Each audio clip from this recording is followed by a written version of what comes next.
The king of cool, the one who made anti-hero style cool again. The untamed individualism personified by blue-eyed rebel Steve McQueen drew in audiences in the 1960s.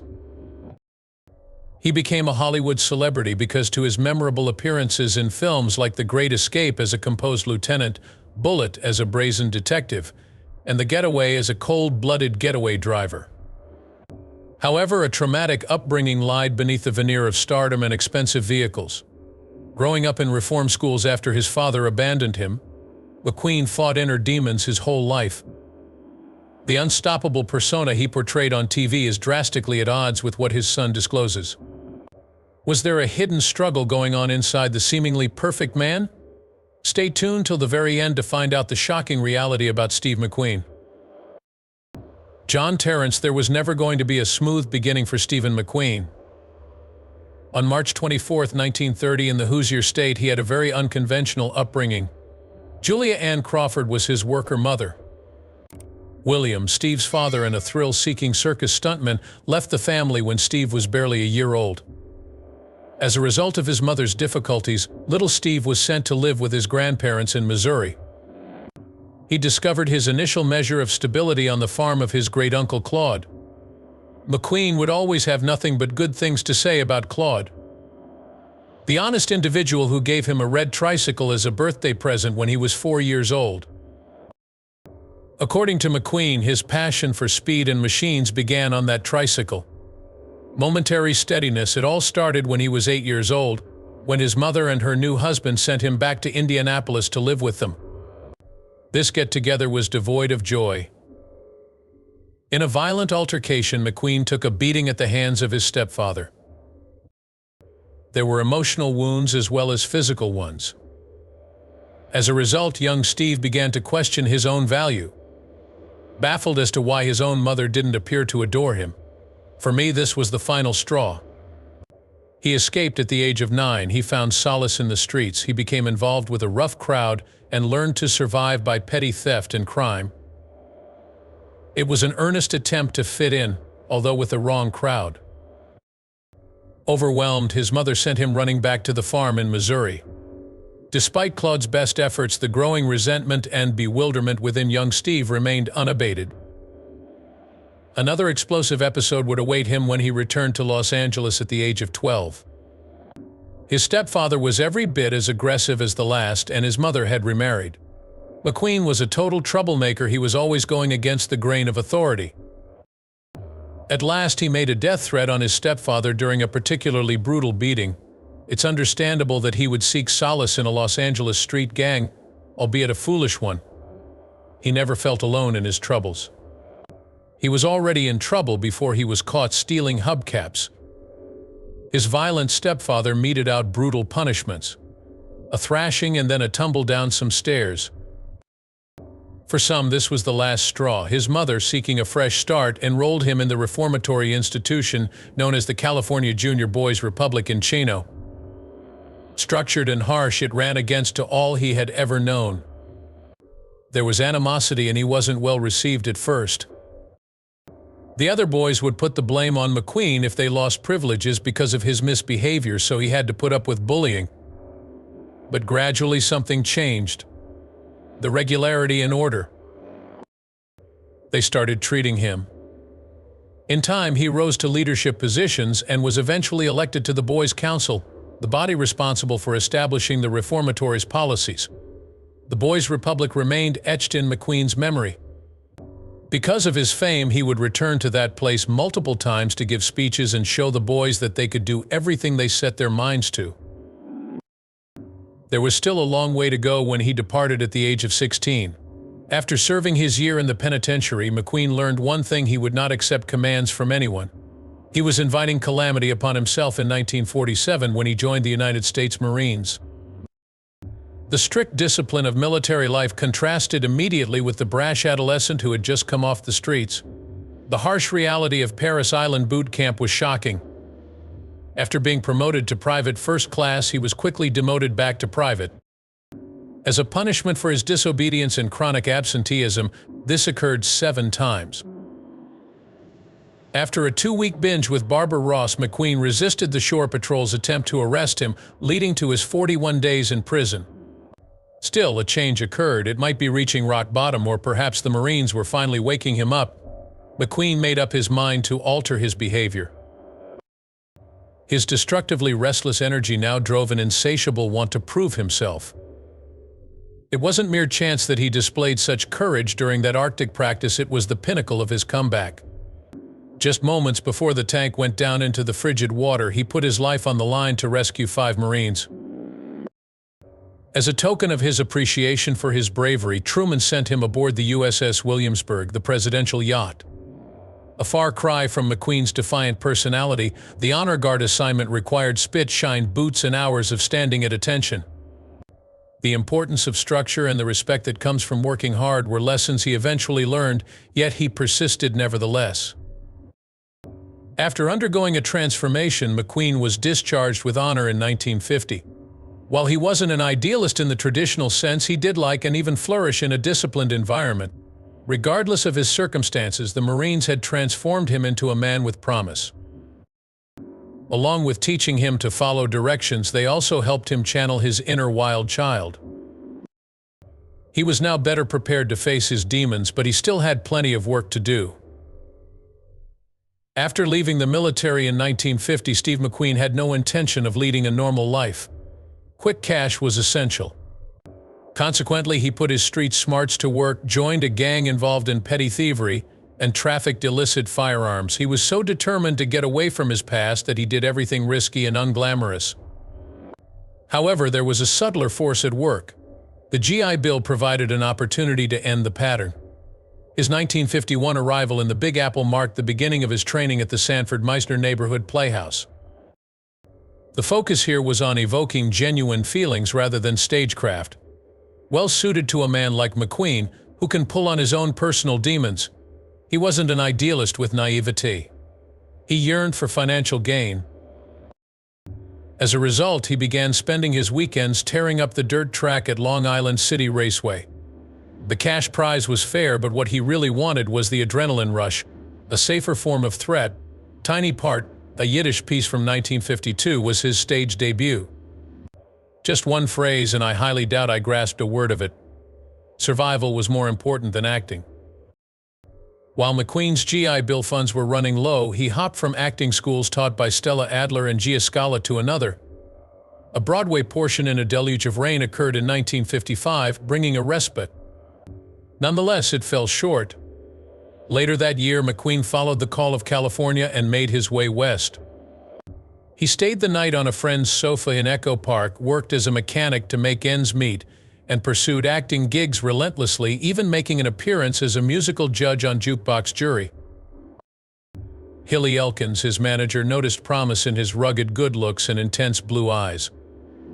In the 1956 film Somebody Up There Likes Me, Elkins landed McQueen a small role. After that, he appeared in a number of B-movie parts before landing his breakthrough role in 1958's The Blob. Then the role that altered the course of events arrived. Wanted Dead or Alive featured bounty hunter Josh Randall from 1958 to 1961. Not your ordinary cowboy.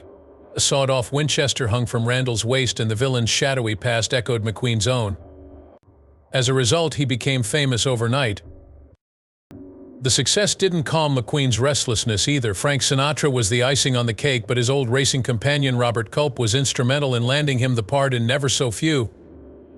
Realizing McQueen had talent and ensuring he received enough screen time, in 1959, the film was released to theaters. Even though McQueen had finally made it, he wanted more. A tsunami of success swept over McQueen in the 1960s. Everyone knew him from his performance in The Magnificent Seven, which aired in the 1960s. There was friction on set since he didn't like taking a back seat to Yul Brynner. Little details like McQueen tossing a shotgun were supposed to draw attention. Audiences adored it, even if Brynner despised it. The Great Escape, a classic from 1963, starred Steve McQueen because director John Sturges recognized his star power. Those legendary motorbike tricks, not McQueen. Because it was not covered by insurance, his friend Bud Ekins did it instead. Regardless, he was solidified as a Hollywood heavyweight after the film became a smash hit. But action movies weren't his only thing. The next year, in Love with a Proper Stranger, he proved he could be more than just a rough guy by starring opposite Natalie Wood in a serious part. After that came Nevada Smith and Other Westerns, and then in 1965 came The Cincinnati Kid, a grittier poker drama. In 1966, McQueen returned to his action origins with The Sand Pebbles, which won him his only Oscar nomination. However, it was Bullitt, released in 1968, that finally established McQueen as an actor. Iconic, that nail-biting automobile chase through San Francisco. His stuntmen, Bud Ekins and Lauren Janes, conducted the most dangerous driving, but he did a little bit of it himself. No matter how famous he was, McQueen still couldn't follow the rules. Bullitt was well received at the box office, but Warner Brothers terminated his contract due to his chronic tardiness. Instead, he worked with an independent company to make The Thomas Crown Affair, his subsequent feature film. Unlike his other roles, this one was slick and sophisticated, and it worked. His 1971 racing picture Le Mans bombed, but his 1971 rodeo movie Junior Bonner was a smash hit. The Getaway, a 1972 film, marked the return of Sam Peckinpah as the film's director. Following this, he landed more gritty parts, such as the one in 1973's Papillon, in which he portrayed a fugitive from justice. When The Getaway was released, McQueen had already surpassed all other actors in terms of salary. Still, he yearned for something genuine. Although Paul Newman was cast to play the character of the no-nonsense fire chief fighting the fire in 1974's The Towering Inferno, McQueen insisted on playing the part and even asked for additional lines to equalize his screen time. The Towering Inferno marked McQueen's departure from the spotlight. A vacation from the Hollywood system was what he needed. He found solace in racing, and bikes were his life's work. In 1978, he made a brief return to the big screen in an adaptation of Ibsen's An Enemy of the People, a complete change from his action hero persona. In the 1980s, he directed Tom Horn and The Hunter, two bleak pictures that reflected his own tumultuous life. Despite his burgeoning star status, McQueen remained a pain to collaborate with. For various reasons, including scheduling conflicts and pure stubbornness, he turned down significant opportunities. His contract with Wanted Dead or Alive prevented him from accepting the main role in Breakfast at Tiffany's. Ocean's 11 got the green light. Paul Newman's crew couldn't agree on who should get the lead role, so even the legendary Sundance Kid and Butch Cassidy turned it down. The items continue.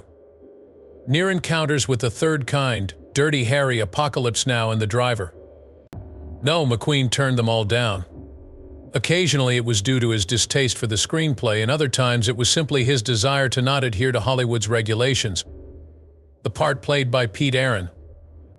It was expected that the American racer in the 1966 Grand Prix would be his. However, James Garner was cast instead after a disastrous meeting with filmmaker John Frankenheimer. Garner had the exact summation of McQueen. The McQueen maniac. Despite living in close proximity, McQueen and Garner went their separate ways for over 18 months after Garner accepted the post of Grand Prix. There was a grudging respect there, as well as McQueen's characteristic behavior of holding a grudge and burning bridges. For Close Encounters of the Third Kind 1977, not even Steven Spielberg could resist McQueen. Though he was moved by the gesture, McQueen declined, claiming he couldn't cry in time. Even when Spielberg offered to cut the scene, McQueen still wouldn't budge. He could see a solid screenplay in an instant. When he wanted something, he wasn't above being dishonest. Sorcerer, a film directed by William Friedkin and produced by his wife Ally McGraw, bombed in 1977. Friedkin later acknowledged that McQueen would have been the one to rescue it. Projects that caught McQueen's eye were always intriguing. He had pondered adapting Ian Fleming's 1962 novel The Diamond Smugglers into a James Bond-style film in the 1960s. The 1977 film The Gauntlet, which supposedly starred him and Barbra Streisand, never materialized due to the actors' incompatible personalities. Even Sylvester Stallone's breakout role as a tough guy in First Blood piqued his interest. When that happened, though, McQueen was well past his prime. Even when he was sick, offers continued to pour in. He starred with Diana Ross in The Bodyguard and Down Under in the Western Quigley, both of which made him a wanted man. Although they were all well-intentioned, McQueen had to leave. Even if he decided to choose a different road, the parts he passed on became legendary, attesting to his one-of-a-kind fame. Beginning at the very beginning, McQueen's love life was a tornado. Gia Scala was McQueen's girlfriend when he was still a student at Stella Adler's famous acting school in New York. The Filipina dancer and actress Neely Adams was his bride in 1956. The couple had a son named Chad in 1960 and a daughter named Terry in 1959. Terry died in 1998, which is a great loss. Stephen R. McQueen, who was Chad's son, would continue the acting tradition in the family with appearances on hit TV series including The Vampire Diaries. Nevertheless, McQueen's infamous track record of adultery was widely known. The accusation of an affair between the rising celebrity and actress Mamie Van Doren surfaced in the late 1950s. His shackling did not last long. Lauren Hutton, a model, also says that she was engaged with him sometime between 1963 and 1964. By the early 1970s, his marriage to Adams had become increasingly troubled. Things went downhill in 1971. He started seeing Barbara Lee, his younger Bonner co-star. Having an affair led to being pregnant. However, Lee decided to undergo an abortion. The divorce was finalized between McQueen and Adams in 1972. Adams wrote in her memoirs that she had an abortion at a time when her marriage was already in disarray. While filming The Getaway that year, McQueen crossed paths with Ali MacGraw. MacGraw's marriage to influential producer Robert Evans coincided with the hit film Love Story. Even she admitted to herself that she was smitten with McQueen, therefore she knew their relationship would end badly. However, the pull was overwhelming. Evans was distraught by the affair, which made headlines, and she decided to file for a divorce. They had a hasty wedding in 1973. Right away, McQueen's domineering personality came out. In order to secure his children and their son Josh's future, he had MacGraw sign a prenuptial agreement stating that she would be a typical housewife and foregoing her job aspirations. Although there were moments of joy, McQueen's inner struggles were always present. The rumors about his affairs began circulating again once he began to drink excessively and use drugs. Throughout her life, MacGraw struggled with alcoholism. The tension was causing a rift in their marriage. Even by 1977, MacGraw was exhausted. She expressed her desire to resume performing to McQueen. Divorce was his final demand. In 1978, she participated in a convoy despite his threats. They broke up, and then they tried to reconcile briefly, but it didn't work. In 1978, the divorce was finalized. She feels bad that she and McQueen weren't able to stay sober and remain a couple because she thinks they could have. Both of his high-profile marriages terminated due to his troubles and, in the end, her need to regain her own identity. But McQueen's narrative has one more chapter. According to Steve McQueen, The Last Mile, the model Barbara Minty was married to McQueen on January 16, 1980, just over a year before he passed away. Near the end of his life, McQueen became an evangelical Christian, according to Minty. Sammy Mason, his flying teacher, Pete Mason, Mason's son, and Barbara herself were the ones who prompted this change of heart. There were many near misses in McQueen's life, but the night the Manson family attacked Sharon Tate's house was the closest thing to tragedy. This happened on August 9, 1969. The adherents of Charles Manson cruelly killed her unborn child along with 4 others. As terrible as it was, the tale could have been considerably worse. On that particular night, Steve McQueen was expected to be present. Neely Adams, who was McQueen's wife at the time, provided details about that evening. Seems like McQueen was going to the party with Tate and the rest, but he met a woman last minute and decided to forgo it. A life-saving choice was made by him. He underwent a transformation upon realizing he had approached danger so near. Afterwards, McQueen reportedly became paranoid and insisted Adams carry a gun for protection, according to Adams' recollection. The residence where the murders took place was connected to Terry Melcher, the lover of actress Candice Bergen at the time, and they also had a close encounter with Manson. Their former occupants were Tate and Polanski. Even McQueen's undying resolve and defiant nature, which propelled him to stardom, were ultimately insufficient. A terrible diagnosis of mesothelioma, an uncommon illness associated with asbestos exposure, followed a persistent cough in 1978. Insulation from film sets, his racing gear, and worst of all, the possibility that it had its roots in his time spent in the Marines removing asbestos from ship pipes were among the many things he put the blame on. Ironically, the same service that disciplined him could have also been the sentence that ultimately led to his execution. His body had been infected with cancer by 1980. Conventional medical professionals advised him to do nothing. However, McQueen was determined not to back down without a struggle. He ended himself in Mexico at a facility run by the infamous William Kelly, all because of that characteristic obstinacy. Despite McQueen's desperation, Kelly lacked the expertise of an oncologist and relied on unproven procedures. Painful and costly were the treatment's coffee enemas and dubious injections. Time was of the essence, but McQueen had funds. His battle with cancer became a tabloid sensation when news of McQueen's unconventional treatment spread.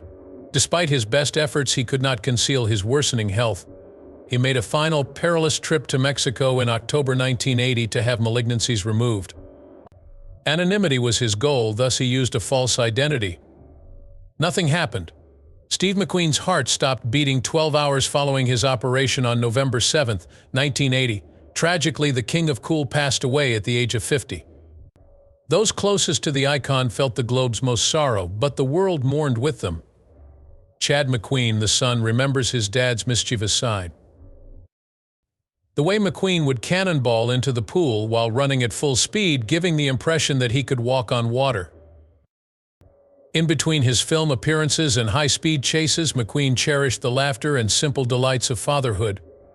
Chad continued his father's acting and racing careers. Many people still adore Steve's older flicks, such as The Great Escape. Being nearly killed in a crash in 2006 was a sobering reminder of the risks associated with speeding for Chad. Recovering from numerous injuries, he demonstrated that he inherited McQueen's tenacity. It's no fairy tale that McQueen went from a troubled youth to a Hollywood icon. The shattered relationships, addictions, and general gloominess are present. But there is also a moving quest for serenity in his last year. He sought solace in religion and the teachings of religious leaders like Billy Graham. Even if he didn't get what he was seeking, it reveals a different aspect of the multifaceted man hiding behind his stern demeanor. Despite his grief over what was gone too quickly, Chad remembers those lessons. Just like his father, he continues to find great joy in motorsports. He is aware of and willing to take the risks. Even after all he has accomplished, founding the McQueen brand, having children of his own, he never stops thinking about his father. Such a tie is so strong that not even death can sever it. Steve McQueen, a charismatic and contradictory man, lived that life. Like and subscribe if this moved you. Is McQueen something you can remember? Make sure you never miss an update by sharing it in the comments and turning on notifications.